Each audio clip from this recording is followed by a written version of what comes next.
Hello, everybody. Welcome back to another Watermark Wire. My name is Jack Barzik with Watermark Advisors, and today I'll be walking y'all through hot or frozen, what is actually separating lower middle market deals in 2026. So most owners start with the wrong two questions, and those are, what is my business worth and is now the right time to sell? But the question that really decides your business's outcome is, will buyers compete for it at all? And in 2026, that answer has far less to do with the market and a lot more with your business itself. So the lower middle market is not a frozen one, it's a selective one. So in years past, we've seen that this valuation gap has really caused a stalling in the deal volume in the lower middle market. And then in Q1 2026, we're seeing that this gap is starting to shrink, where buyers and sellers are starting to meet more in the middle with a more kind of price that both parties are agreeing on. And with that, we've seen a 10.7% year-over-year growth in Q1 2026 from Q1 2025. So this same market is running competitive auctions for some businesses, and then others are really kind of stalling out and kind of being a little bit cold in their process. So what's deciding which side of the spectrum that your business is landing on has nothing to do with the economy, really. It's everything to do with the quality of your business itself. So the math has changed. 12% is the new 5%. So in years past, 5% year-over-year earnings growth would be enough to intrigue a buyer and get more of a competitive process. Whereas nowadays, 12% earnings is needed to get that same attention and that same competitive process that 5% used to do.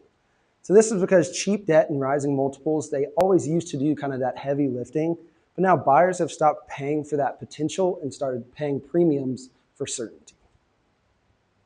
So how wide really is this gap? So we see here that the average EBITDA multiple right now in the lower middle market is about 6.8x, whereas these premium deals are trading at almost up to 10x EBITDA. And the processes have been so competitive, and these institutional private equity buyers have become so picky and selective in really what kind of processes they're willing to go in on, that 1 in 3 private sale processes are not closing right now. So the strongest businesses are commanding nearly 1.5 times more than businesses with the same earnings. And the difference is not market timing, it's the quality of the business itself. So what buyers are actually underwriting, and kind of where are these 4 questions and 9 factors, and kind of how are they defining where your business stands? So the first one is, can I count on the revenue? Like, do you have a bunch of recurring revenue, or are you having to do more project-to-project based revenue? And do you have lower customer concentration or that higher customer concentration that a buyer may have to factor more risk in for? Secondly, does it run without the owner? How is your management depth? And is your EBITDA even large enough to really draw in a competitive process? Then, are the earnings real? How is the quality of your ad backs? Are they defensible? And then fourth, is it worth betting on itself? Is your industry growing? Is it over competitive? Or how is your market positioning? Do you have a good competitive moat? And then, are you on that 5% or 12% end of the growth spectrum? And then adaptability. How is your business modeling in AI and factoring in these economic uncertainties? So starting with question 1, buyers love to see sticky revenue and customer diversification. So where we see the businesses that are drawing in these competitive processes, they have 60% or more of their revenue under contract, so that the buyer's not going to have to go in and re-win all of this revenue. And where the businesses that are stalling out, they have that mostly project work, and the buyer knows that they're going to have to kind of work more for the revenue to come back, and that's where that discount is going to come in. With customer concentration, the businesses that are hot right now, they have no single client above 15 to 20% of their revenue, whereas the businesses that are stalling out, they have 1 or more clients above 30% of their revenue, and the buyer is going to have to factor that concentration into your multiple and bring down that purchase price. Then question 2, can it run without the owner, and is the EBITDA even large enough to drive a competitive process? So in the businesses that are really competitive right now and drawing in these great processes, the team runs itself, and it has for years. Buyers don't want to see when they go to a management presentation that just the owner is answering the questions, because it's really hard for them to see that the business is going to be able to run itself after close. And with businesses that are cold, every decision and every question is going through the founder and owner. And it's really hard for the buyer to see what the company's going to look like without them in that position. And then with EBITDA, the 3 million kind of margin, or the 3 million EBITDA margin, is really where it draws in the institutional private equity companies and driving that kind of competition, raising your price and those premium multiples.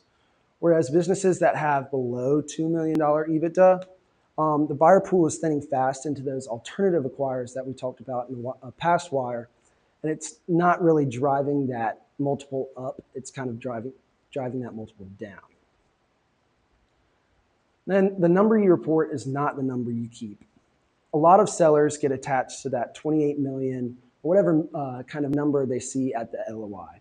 Whereas kind of throughout the quality of earnings, the buyer is going to find exactly what numbers you can't defend, and it's going to multiply, reducing your purchase price by millions throughout the QOB process. So is the business itself positioned to win? So is the industry growing? How attractive is the industry? Is it an industry that people are wanting to get into right now? Is it oversaturated, or is it the right level of competition driving business? Secondly, is there a real moat? Are you a generalist business that kind of has that easy business model to replicate? You have a really niche, defensible business model that's really hard to replicate, that only someone is going to pay a premium to buy. And third, is growth proven over time? Are you on the 5% year-over-year growth spectrum, or are you closer to that 12% that buyers are willing to pay a premium for? And fourth, has the model adapted to change? With economic certainty, geopolitical tensions, and all of the AI adoption, how is your business sitting in all of these things? And, each one of these is really a place where a deal is won or a deal is lost. So I would recommend that y'all pause here to kind of see where exactly your business lands on this scorecard. So if you're seeing that about 8 to 9 of these criterion really for your business are landing in the hot range, you've really positioned yourself well for a good selling process to drive that competitive process and get your multiples up towards that 10x premium EBITDA multiple. Whereas if you see 7 or below or more of your criterion on landing on that frozen side, it might be time to take a step back and realize, where can I change some things to really set myself up for the next couple of years when I want to sell down the road? So the honest part is that every one of these 9 criterion is something that can be changed. And the financials, they can be cleaned up in the process leading up to the sale rather than having to be renegotiated in the process. And it takes years, giving a management team real authority to get settled in their roles so that the buyer can see that the management team is there and the business can run without you. And it's a multi-year effort. Building recurring revenue or reducing that customer concentration takes time and can be often kind of scary. And so it's important to remember that none of this happens in the final 6 months before sale, and that runway is the entire game. So this is where we as Watermark advisors come in with a pre-market readiness review. We ensure that there's clear financials so that you have defensible, documented add backs, so that way that LOI number that you see will not be cut by millions at the end. With purchase price mechanics, getting you that premium multiple that everybody loves to see. An often overlooked one is the VDR. How organized are you going to be during the selling process? And are you going to get swept in with the legal due diligence, the tax due diligence, because you haven't organized everything in a VDR? So if you're thinking about a transaction in the next 1 to 3 years, the process starts now, and we at Watermark Advisors would love to help you.